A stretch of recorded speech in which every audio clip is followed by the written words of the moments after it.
Welcome everybody. My name is Sally Thurston from the Maynard Library. We are delighted tonight to have Marjan Kamali join us. She was originally scheduled to appear in our Maynard Book Festival, which we had to cancel.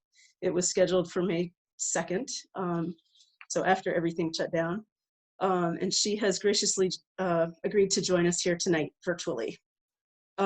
She is the author of two beautiful books, Together Tea, which was a Massachusetts Book Award finalist, and The Stationery Shop, which she'll be talking about tonight. It was a Boston Globe bestseller, an Indie Next Pick, one of Newsweek's 30 best summer books, and was named to numerous best books of 2019 lists. And here's a quote from Eleanor Lippman. She called The Stationery Shop masterfully plotted, beautifully written, filled with characters who are arresting, lovable, and so real. And I can't imagine you don't want to hear more about that. So let's get started. I'm going to hand over, hang on one sec.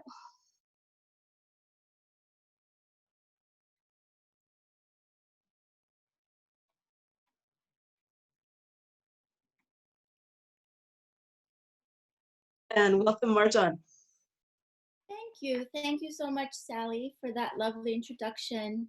I know I was really looking forward to meeting everybody in person at the Maynard Book Festival, but given our times, this is the next best thing. So thank you everybody for showing up tonight. I know it's not always easy.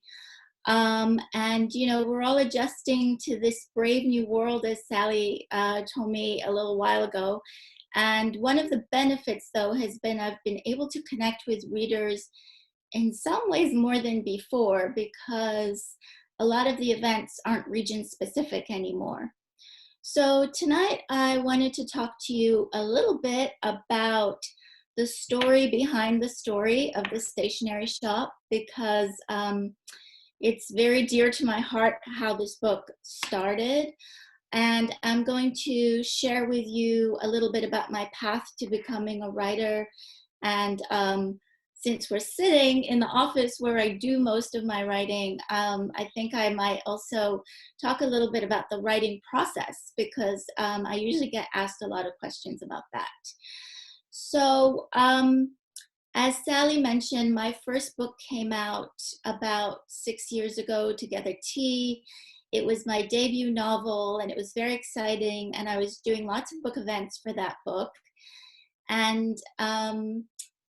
funnily enough, the inspiration for the Stationery Shop happened at one of those events. After I visited a book club here in Massachusetts, a woman came up to me and asked me if I would visit where she works. And she said she worked in an assisted living center. So I said, sure. And then a few weeks later, I went down to Duxbury, Massachusetts. So some of you might be familiar with Duxbury.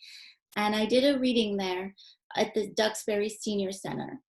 And as I was reading, there was an elderly gentleman in a wheelchair who kept saying things. And I didn't know if he was heckling me, to be honest with you, or cheering me on, but he kept saying all these things during the reading. And then later on, the organizers of the event had created this beautiful Persian lunch for everybody, because there's a lot of food in both of my books. So we sat down to eat, and this gentleman wheeled himself up to me, and he continued to say all these things like, you know what, I met the Prince of Spain. I traveled with Charles de Gaulle. And he'd go on, and everybody else around the table was a little bit embarrassed, and they kind of shushed him and asked him to stop. But before I left, I just asked him his name. And I was surprised because it was an Iranian name. And then when I went home for Thanksgiving and my father asked me how all the book events were going, I mentioned this event because my dad thinks he knows every Iranian American. So I thought, oh, I'll mention this guy's name. And when I did, my father said, oh, he was one of our most decorated dignitaries. He met the Prince of Spain, he traveled with Charles de Gaulle, he did all these things. And I sat there and I later Googled him, and I realized everything he had been saying was true. And I was a bit shocked at how we'd all sort of treated him. And I remember thinking, what does it mean to be an elderly person in a care facility with this past that nobody believes, or maybe they do believe it, but they just don't care, which in some ways is actually worse, in my opinion. And I was really struck by him, to be honest with you. He'd really moved me, and especially now learning that we had all sort of dismissed him for no reason. And I sat there and I started with the image of an elderly person in an assisted living center. And that became, for those of you who've read The Stationery Shop, that became the character of Bahman. And the book is a love story. The epigraph, one of the epigraphs to the book is, they slipped briskly into an intimacy from which they never recovered. And I don't know why I'm holding up the book, because it's right there behind me. I just realized that. Yes, you can see the poster. So in any event, I was fascinated when I read that quote, they slipped briskly into an intimacy from which they never recovered. It just kept sort of echoing in my head. And then I combine that with the image of this elderly man in a wheelchair in an assisted living center. And so the opening scene of The Stationery Shop is when Roya, the main character, our heroine, at age 77 enters the Duxton Senior Center, which is my clever disguise for Duxbury. And she's there to see for the first time in 60 years the man to whom she was engaged, Batman, who is our elderly gentleman in a wheelchair. And 60 years ago, in a very contentious summer in Iran, in Tehran, they fell madly, intensely in love, as one sometimes only does when one is very, very young. And they're all set to be married. They have this whirlwind romance in a city that at that time was very hopeful. They had a nationally elected prime minister. The youth felt they were on their way to democracy, but the country was also very polarized with a very strong communist movement. There was a huge communist movement in Iran at that time, strong ties to Russia. The British were there owning the oil. The prime minister wanted to nationalize the oil, and that created more tension. And then you had the Shah of Iran, who at that time, the Shah that we think of in our lifetimes, he was very young at that time. And on the day that Roya and Bahman, our two lovers, are set to meet to sort of get their marriage certificate in the city center, a coup d'etat breaks out. And Roya can't find Bahman, looks for him desperately in the ensuing years, never sees him, can't get any information about his whereabouts. And eventually, after coming to accept this reality, hard as it is, she does move on. She applies to college in the US. There was a program at that time, this is based on a real program, where American universities and colleges would invite Iranian students. And in the 50s, it was the first time women were included in that. So Roya and her sister Zari moved to California to attend Mills College, and Roya starts the process of forgetting. She meets Walter. She moves to New England. She gets married to Walter, starts a whole new life, and tries to forget Bahman. But there's so much unfinished business. There's so much left unanswered that what happened to him and what happened to them basically haunts her for 60 years until that fateful day in the Duxton Senior Center where Roya gets to reunite with Bahman for the first time in 6 decades and ask him all these questions that have been basically, you know, bothering her for 60 years, much as she's wanted to shut them down. So that's a little synopsis of the book.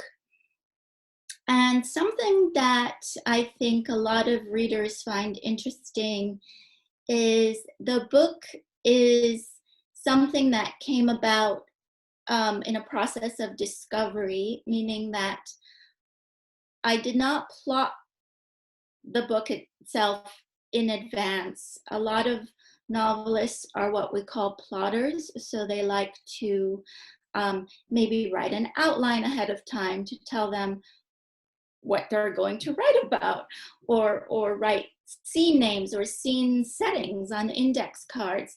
And we call those people plotters. And then there's the other set, who we call pantsers, because they write by the seat of their pants. And they don't necessarily know what's going to happen in the book until they sit down and write it.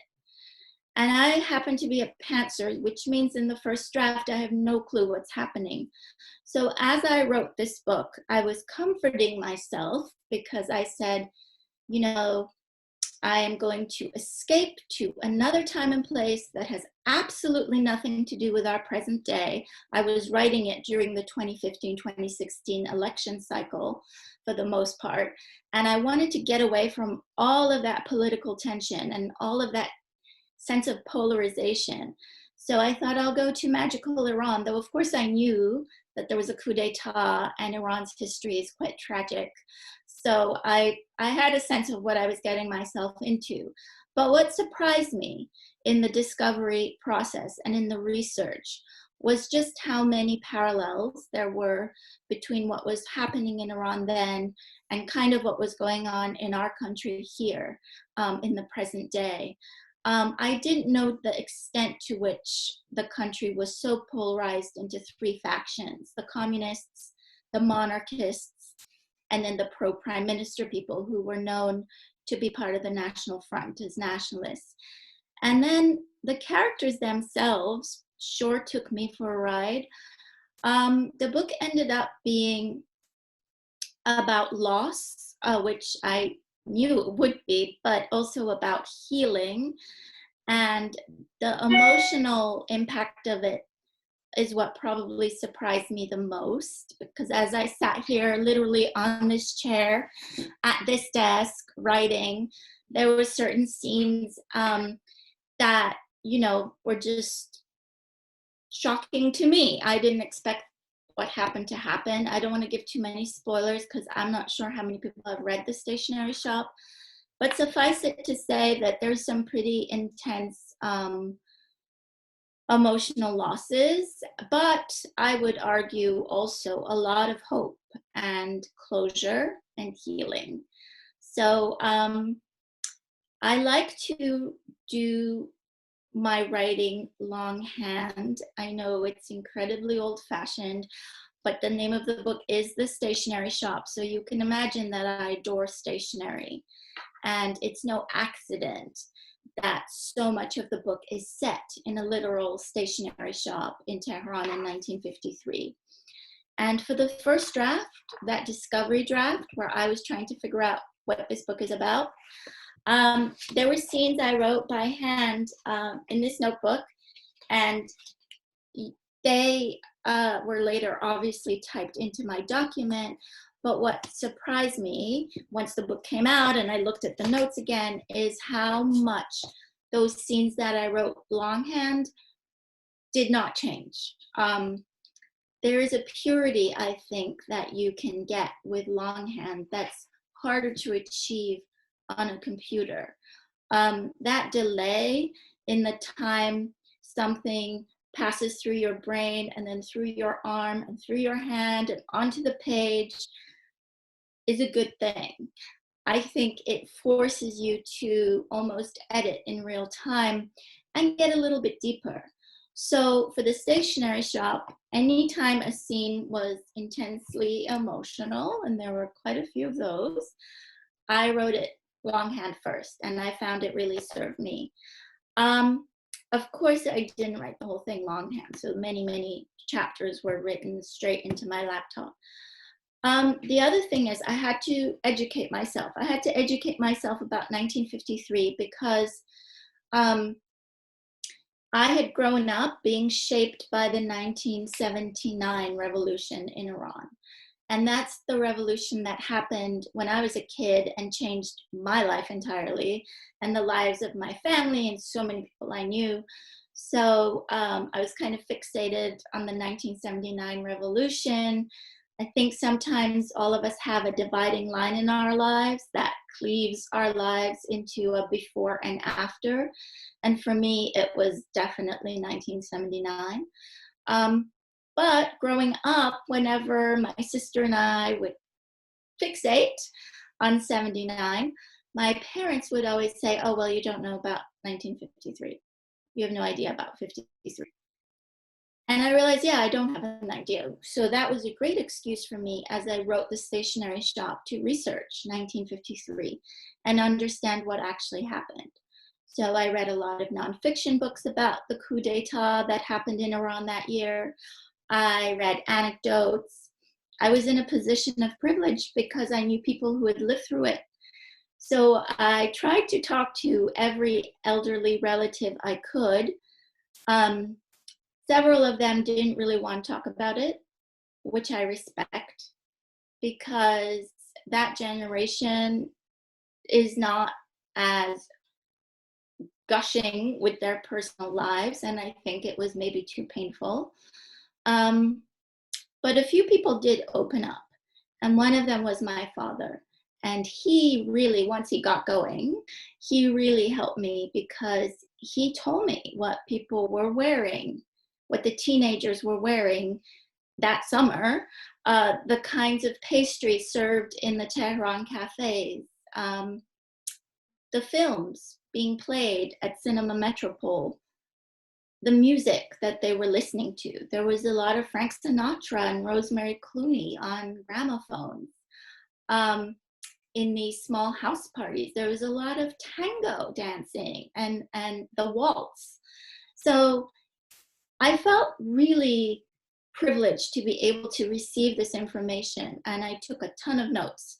So, as I'm sure you've heard and know from your own work, the research that you do, it's kind of like the iceberg theory. The tip appears in the book, and then you have all this other stuff that you should not include, much as you may want to, because it should only serve the story.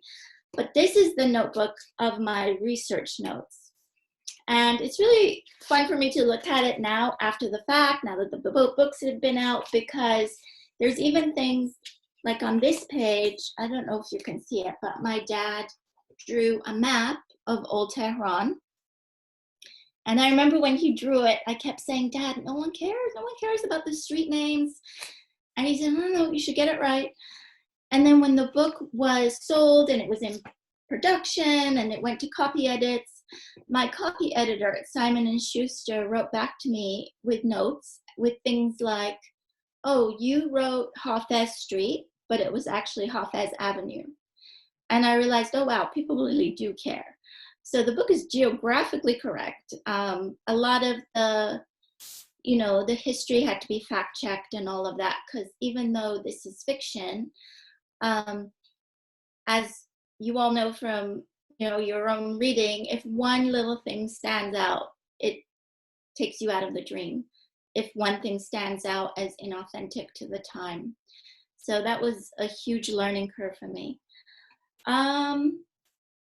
And then in addition to all my notes and my speaking to people, I did a lot of character study, which means that for my main characters, I really felt I had to know them.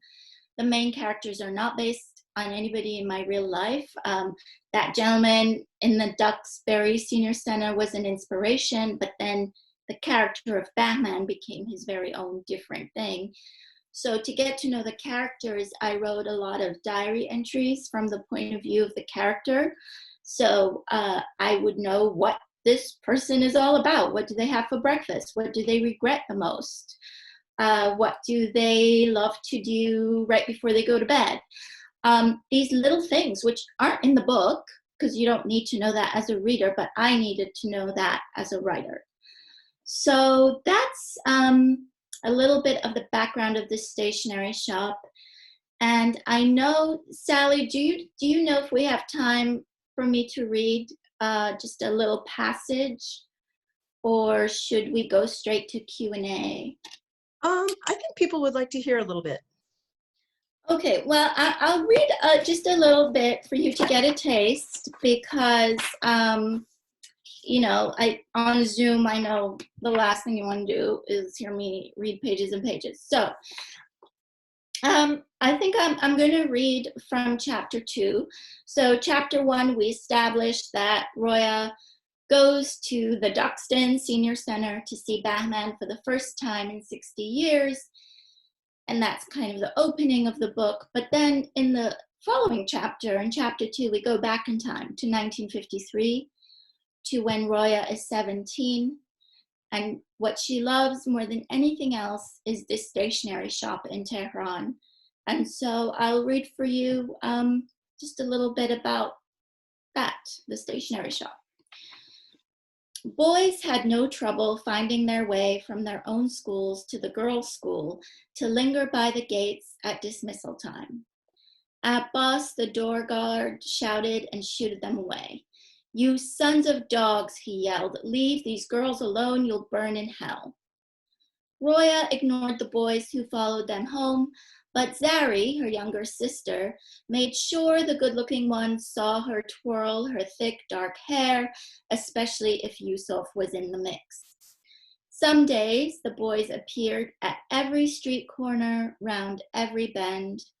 Slick, sly, clever boys who winked and whistled and flirted, handsome, smart boys with charming smiles, quiet, shy boys who sneaked an occasional glance at them, then reddened when caught. Roya got used to them the way one gets used to annoying flies, which meant she never got used to them. Roya's favorite place in all of Tehran was the stationery shop. It was on the corner of Churchill Street and Hafez Avenue, opposite the Russian embassy and right across the street from her school. She loved running her fingers over tablets of smooth pages in that shop. She loved the boxes of pencils that smelled like lead and promised knowledge. She could spend an entire afternoon just looking at fountain pens and ink bottles, or flipping through books that spoke of poetry and love and loss. The shop was simply called the Stationery Shop, no fancy name to it, but it was a bookstore as much as a stationery store. As the political divisions deepened that winter and hot-headed people engaged in debates and demonstrations all over the streets, it was the perfect retreat of quiet and learning. It was a sanctuary of calm, never overlit, never loud. Okay, I'm going to stop there, because what happens next is the door bursts open, gusts of wind flutter the pages all around, and in comes this boy who would change the world, who is, of course, our Bahman. And that is the day that Roya first meets Bahman. And then after that fateful day, they continue to meet in the stationery shop every Tuesday. And the love affair begins, and all the stuff I said.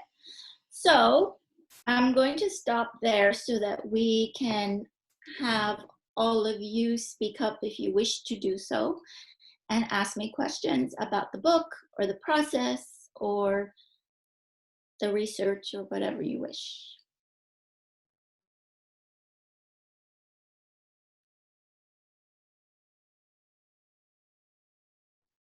Before we get started with questions, I forgot to mention at the beginning, I wanted to thank Paul at the Silver Unicorn bookstore for letting us, for arranging book purchases.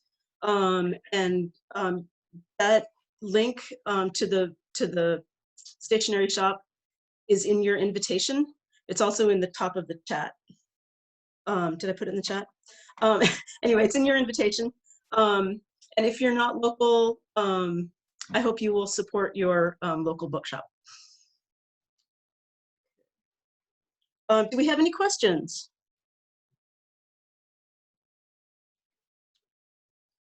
There's a question from Elizabeth. Did the gentleman in Duxbury know he inspired your novel?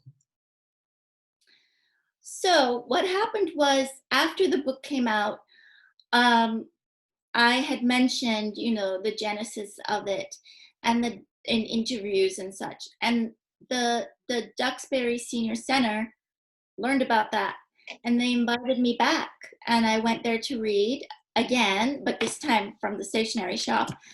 And sadly, that gentleman had passed away, so he was no longer there. But I went back to that same hall, and I read in that same room to his cohorts, to his friends, and again, they had organized this lovely, lovely lunch, and we sat down and ate the amazing Persian food they had made. And I kept joking with everybody that you better give me the inspiration for the third book. And then those of you who've read the book might find this amusing. When I first walked in, there was nobody behind the receptionist desk, but as I was walking out, there was a young woman with her blonde hair in a bun, and a name tag that said Suzanne. And if you've read the stationery shop, you know that the receptionist at the Duxton Senior Center is a young woman with her blonde hair in a bun and a name tag that says Claire. But the organizer and I laughed and laughed at the coincidence, and we took all these pictures, and it was really an amazing homecoming. But the gentleman had since passed away, so he never knew. We have a question from Jackie, who joined us from the UK, which is impressive to me. Yeah. Are Roya and her sister based on you and your sister? That's a great question. So I do have a sister, and I thank her in the acknowledgements. She's not Zari, I'm not Roya, or vice versa. But the emotional truth of that sibling dynamic is what I drew on my experience with it. Because if we're lucky enough and our sibling lives, it's the longest relationship of your life, right? Because usually the longest close relationship, because you might meet a partner and have kids later, and in the natural order of things, you will lose your parents before, but your sibling is the longest running relationship. And I wanted to capture that emotional bond where in the book, Roya and Zari drive each other nuts. But at the end of the day, they would cut off their limbs for each other. They're there for each other. And that's what I was trying to capture. So I certainly did draw on my own experience with my sister for that relationship. Trish, do you want to ask your question? You can unmute yourself by holding down the space bar.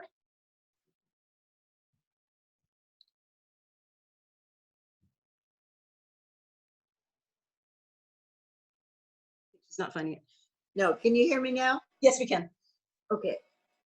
I enjoyed it very much, and having been a child in the late 40s, early 50s, and when there was explanations about that's how it was back then, I think that was very helpful for people who were not around, because you'd say, well, why didn't they stand up or say something, or like as a young man, his mother's mental illness, they all didn't know what to do, so they complied. But I wondered, the part that I wondered why it's there, the epilogue, it seemed like the book was over, and then you explained things that I already knew. I mean, or I felt like I already knew, and it went pretty long. What the purpose of that was to really tell us what happened, because it seemed like we knew what happened after all the different things came out, that who possibly did this and that to the correspondence. And I just wondered, is that something stylistically or? Well, I think it was stylistic and for plot reasons, because you knew by then who did it, right? Who caused their separation. You did know that, so you already knew that. But did you know that I don't know how to say this without giving a spoiler, but did you know about his change of heart? And did you know that he tried to go back? And did you know that he tried to make amends? I think you didn't know that. No, well, I just figured he had those feelings for his whole life, and he would have wanted. I don't know that he would have acted on it, but it was in him to Yeah. the love of his life. I don't know. It just, to me, it was like, well, why am I reading this? I thought because it was so exciting. To me, it was so exciting, and then I knew. But you're right. You get more details of what went on back then. Yeah, and I think until the epilogue, you don't know that he went back. You don't know that he tried to talk to Roya. Yeah, That was revealed. So then you're right that the book could have ended before the epilogue, and I did think about that, and it would have been absolutely fine. But it's this added layer of, oh, and guess what? He actually did try to fix it, and due to, again, I don't want to give too many spoilers, but due to literally being in the wrong place at the wrong time at one specific moment, right. he wasn't able to say what he had to say that day, which he had tried to say. So I think that's why I did it, because until then, you don't know that he physically did return. Yeah. Yeah. Okay, thank you. You're welcome. Linda says mental health issues are a big part of this plot. What was the inspiration for this? So I really wanted to explore mental health because I think there's a spectrum of mental health issues. There's the kind of, mental health problem that's very easily seen and diagnosed and probably treated. That's one end of the spectrum. And then at the other end of the spectrum, you might have a person with a mental health condition that is certainly not diagnosed or treated because they're a very high functioning individual, but they still have this condition and it still causes great harm to themselves and to those they love. And with Mrs. Aslan, I wanted to show how, when you first meet her, at least when I first met her, I certainly thought of her as an archetype of this mean mother-in-law kind of a figure. But once you see what happened to her, and once you are able to recognize, again, I don't want to give away too much, but the trauma that changed who she is, then perhaps you are able to understand. You can't condone maybe some of the things she does. She causes great harm, but you can understand it. And in Iran at that time, I would argue even in the US, you didn't really talk about mental health, mental illness, I should say. And when somebody suffered from mental illness, you just had the family kind of deal with it, at least in Iran. You had the family deal with it. In this case, Bahman has to compensate for his mother's mental illness. And the husband has to take care of her. And other people don't talk about it. And it's just, there was a huge stigma to it.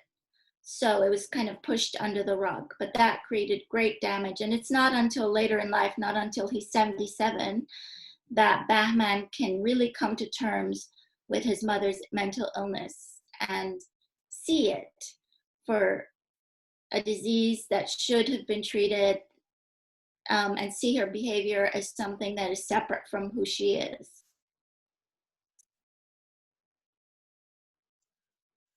Bill, do you want to unmute yourself and ask your question? I'm not sure I can capture all of it from the chat. Sure, and I'll try to be a little bit more, direct with the question. I love learning about different cultures. I'm a bit of a traveler myself. Just spent some time in a Sami camp with the Sami up in Norway. So one of the reasons why I was interested in your book is it's talking about a culture that I'm not familiar with yet. and that I want to learn about. Does culture play a big role in the stationery shop? And what are the main differences, without having any spoilers, about romances in Tehran versus a romance in the United States? Well, that's a great question. I would say that yes, you will definitely see the Persian culture and get a taste of Iranian, culture when it comes to the food, the traditions, um, just that entire society. And even when Roy and Zari leave, they carry so much of the culture with them into the US. And so that's part of the tension once they're here. The main difference, I would argue, and it's one of the themes of the book, is that in Iranian culture, there's a huge emphasis on destiny and how your fate is written on your forehead in invisible ink, basically when you're born, and your life follows that fate. There's much less of an emphasis on individual will and individualism as there is here in the US. And this sort of belief in fate and in destiny shapes even the romances, because a lot of the couplings are engineered based on social background, shared values. The parents are involved. There, at that time in Iran, there would have been less just like, haphazard falling in love. And I think that's what gets some of our characters into trouble. The other difference that you'll notice is the politics. In Iran, it was not a democracy, and so the political divisions have a huge sort of scariness to them, because it can really affect people's lives negatively if things go wrong. And I would argue that's less so the case here, though who knows. So yeah, you definitely get a taste for it. And you also see the way young people in the 50s would have interacted.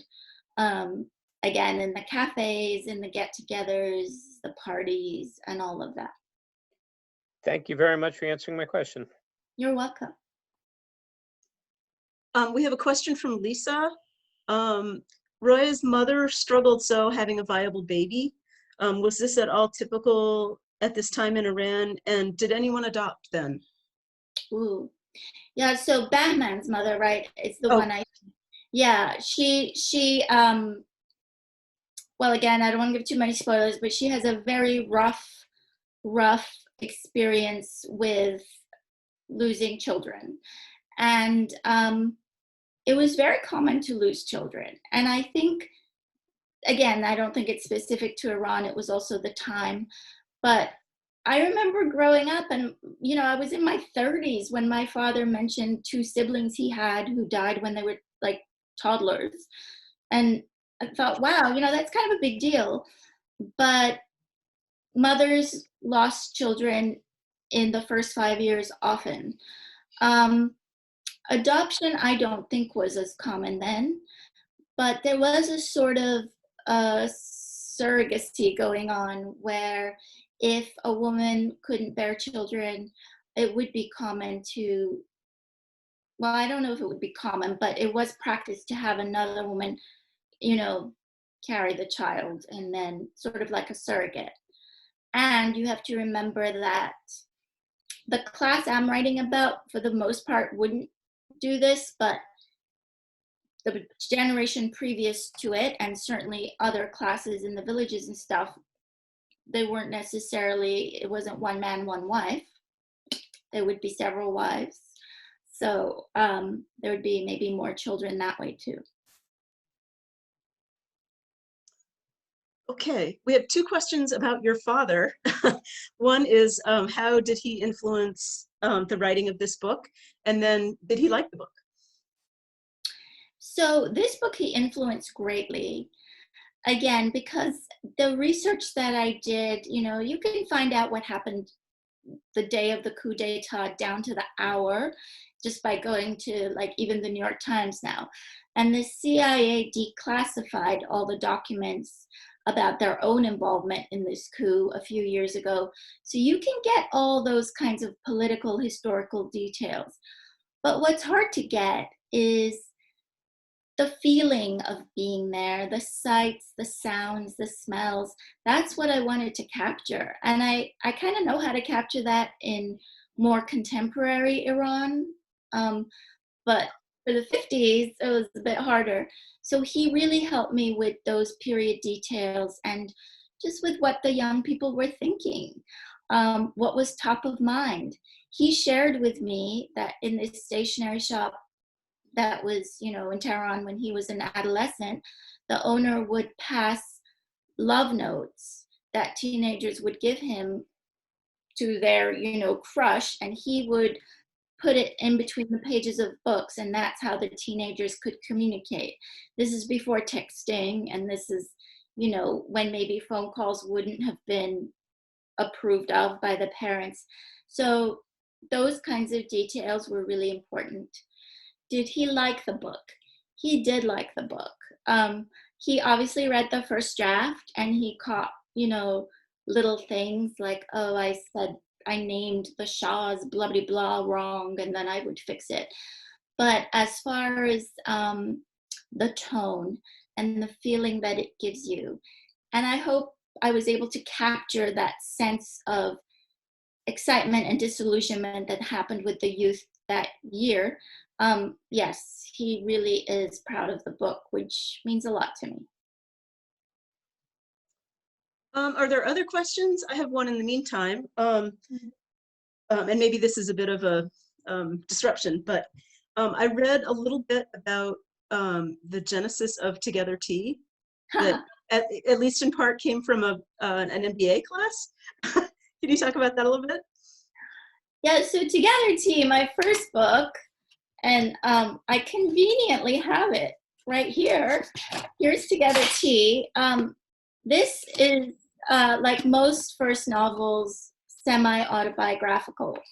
And it's about a family who leaves Iran after the '79 revolution, and they come and settle in New York. And it also has a much more comic tone than the stationery shop. It opens with the mother making spreadsheets in Excel so she can capture the right formula to find her daughter the perfect husband. But it was born in an MBA class because I attended Columbia Business School in my 20s, and the business school building was right across the pathway from the MFA building that, you got your creative writing master's degree in. And I really wanted to be in that building, but I was getting an MBA. And one day during I believe it was my finance math camp class, those of us who didn't have a strong background in calculus and certain math topics were sent to math camp 2 weeks prior to everybody else coming in. I was sitting there and the professor was lecturing, teaching us about Excel. And that's when I started to daydream and think, what would happen if you used Excel spreadsheets for not what he was saying, which was the bottom line of a company, but like for other things. And then I thought, what if an Iranian mother used Excel spreadsheets to find her daughter the perfect husband? And then again, because of longhand, I did start writing what I thought was a short story right then and there in my notebook. And that short story became the first chapter of Together Tea. So that's how that book was born. So I'm grateful that I went to math camp. That's great. We have a question from Karen. What is your next project that you're working on? Great question. So here we go again. Back in the notebook stage right now, but it will again be a dual timeline. I still am not ready to release myself from this kind of arduous task of having to be in two places at one time, two timelines at one time. It takes place in present day New England and the mid 60s in Iran. And I can't say too much because it's very, very early days, but it's about friendship and it's also about the women's movement, because people don't realize that there has been such a strong tradition of a women's movement in Iran for very long. And the 60s is sort of when a lot of things opened up and changed, though they went backwards later. But yeah, so that's what this book is about. Great. Bill has another question. You want to ask Bill? Hi. Right now during these particular strange times, I also am a writer. So I got to tell you that quarantining to me is part conducive to writing and part detrimental of it, because as I told you, it's all about the experiences and then sharing the story of what your experiences are. How are you finding quarantining relating to your writing? Is it conducive? Is it detrimental? And what are you doing to find fun during this particular periods of time? Great questions. So I'll tell you that when quarantining began, which, you know, in my household, my daughter was kind of whipped away from her college dorm room on Friday, March 13th, and my son came home that day. And those first few weeks, I was in a bit of a daze. I think of it as in phases. So the first few weeks were not conducive to writing at all. I think I was just trying to get a handle on this new normal and perhaps watching the news too much and just feeling unmoored.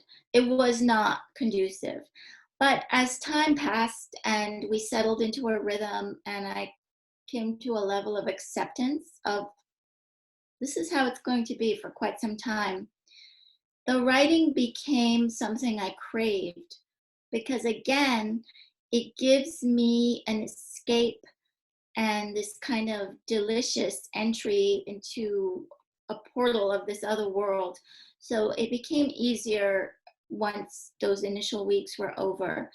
To motivate myself, I think of how, well, now that everything's just been thrown up in the air, the simple pleasures are what, you know, keep us going. And I think of how when I look back on this period of quarantine, maybe I would like to say that, well, I worked on this project. That's what I did then. I think it would be nice to look back and have that. And in the meantime, the things I do to keep life fun, I've been watching funny shows with my kids, and it's just so nice to forget about our present moment that way. I've been reading a lot. I've been going on walks, which I feel we're very lucky to be able to do. And the other thing I've noticed is that with everything sort of on pause, I'm able to enjoy simple pleasures way, way more. I pay more attention to them, first of all, and then I enjoy them more. So today I was telling my daughter how I adore having cream in my coffee and why for years did I not do that, you know, this whole thing about skim milk or no, this just cream all the way. So little things, you know, whatever floats your boat, but those tiny things make a huge difference. Absolutely. Thank you once again. You're welcome. I think it will be interesting to see which of those changes persist when we go back to more like normal. Greta has two questions. Greta, do you want to unmute and ask? Yes, sure. Hi, this is very enjoyable. I'm excited to have an author talk right in my living room. I was just a little curious about your background. Did your parents grow up in Iran? Where did you grow up? And did you finish that MBA? Well, Or did you get an MFA? Both. I finished the MBA. My longing for the MFA did not go away, much as everybody wanted it to. And so after I went to Columbia and they refused to let me do a double MBA, MFA, but they did say you can do whatever you want outside of here. So what I did is I went to 2 different schools, and during the day I would be uptown with all my Republican friends in Manhattan. And in the evenings I'd go downtown with all my liberal friends at NYU in the Village. So I got the MFA too, and I got the MBA. And then I had my second child, and I took 6 years off entirely and did nothing to do with either one. And I recognize that that's a privilege, but I was a full-time stay-at-home mom for those years. So that's the MBA story, and now I've forgotten your other questions. What was it? I asked if your parents grew up in Iran. Oh, yes. And where did you grow up? Yes. So my parents did. My parents born and raised in Iran. I did not. So it's kind of interesting that both my novels so far have been more or less about Iran, though I would argue it's equally about the US to both of them. But I was born in Turkey, and I grew up moving a lot. So this is my 7th country, and it's my 5th continent. And I lived in Iran between the ages of 2 and 5, and again between 9 and about 10 and a half. So I haven't spent a lot of time there, which is, I think, also what drives me to try and learn as much as I can about this country. Because we see one slice of it on the news. We see everything post-79 and the current regime always in the news. But there's this history that, to me, is fascinating, and the contradictions are fascinating. So I'm very interested in learning about the culture, probably because I don't have that experience of knowing it from living there very long. Thank you. Oh, sorry, Greta. I think that's all the questions. If anyone has a question that I didn't get to, or that that you want to ask now, please go ahead. I think that will be the last one. Okay, it's Elizabeth. Hello, Marjan. I was just so blown away by your longhand and your notes. It's perfect. Was that really the first draft? The first that couldn't have been the first. The first time you wrote it like that? I did write it like that. Maybe were you on the chat saying about like the neatness of it? I did see something there. Yes. So here's the thing. I told you guys I grew up all over, but that time I was in Iran, I was there for 4th grade, and other than when I was there as a very small child, but we were taught penmanship. And not only were we taught penmanship, it was a subject. Like, you would have English, history, math, science, calligraphy was a subject. Okay. So I was taught at a very young age how to do calligraphy, and I don't know, some people just have better handwriting than others. But I saw you said cross out. You know what? By coincidence, I think I might have showed you a page which didn't have too many cross outs. Oh, okay. But Beautiful. But the good thing about longhand is you don't have to cross out, because when you type it in, you'll figure all that out. You know, you just have to keep going. Okay. Thank you. You're welcome. Someone has a, oh, go ahead, Bill. Hi, could I ask you one more question? Sure. That one more question is based upon who you are, based upon how charming you are, I can't wait to read your book. So I got to tell you, one of the things that I'm actually interested in have you ever considered taking your book and making, would you ever want it to be a movie? Well, I sure would. I would love it to be a movie. So from your mouth to Hollywood's ears, let's see what happens, but I would love it. And, that's been mentioned, because the scope of it, in my humble opinion, would make a very good screen adaptation. So yes. It almost sounds to me like a Dr. Zhivago. I don't know if you're familiar with this very old movie, Yes, but yes. it almost sounds like a Dr. Zhivago type of theme to it, but Yeah. with set place in Tehran. I was So- going for that. You know, I wanted that kind of old-fashioned, rich, dramatic, perhaps melodramatic, nothing wrong with that at times. I wanted that because I think so much of fiction that, you know, in our contemporary fiction, we've been taught, like when I got the MFA, we're taught to hold back. Why? Why hold back? Like, why not just put it out there? So that's what I did with this book. Who knows what'll happen in the future? But this was the one where I just said, you know what? No holds barred. Just go for it. Well, good luck. I look forward to seeing how you progress. Thank you. Thank you. And I look forward to reading your work now that you're doing your writing in this quarantine. Well, thank you. Summer has a question about Turkey. Summer, do you want to ask?